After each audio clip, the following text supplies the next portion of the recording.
Alors ici, on est sur mon marais, le marais familial. C'est un héritage de mes parents. Pour Jean-François, le marais, c'est d'abord des souvenirs et des moments joyeux. Je marche particulièrement dans les pas de mon père, qui était un passionné du marais. Mais c'est aussi de l'entretien chaque semaine. On vient soulever les différentes pannes. On en a une ici en inox, ce qui me permet de faire mon va-et-vient.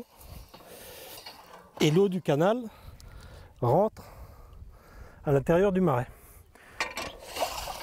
Un va-et-vient nécessaire qui permet de garder une eau de bonne qualité. Daniel préside l'association qui regroupe les 550 propriétaires du marais. Bonjour Daniel, comment vas-tu? Moi je vais bien et je vois que ton marais va bien aussi, dis donc. Il constate le manque d'entretien de ce marais voisin. Si j'ai bien compris, notre eau salée s'est transformée au fil des années en eau douce. Les bossilles se sont transformées en forêt. Il n'y a plus rien qui ressemble à un marais. L'abandon des marais est de plus en plus courant ici.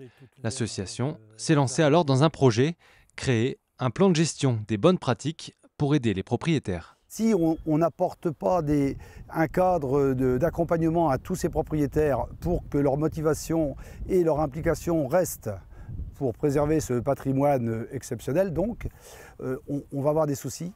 Un plan qui vise aussi le grand public.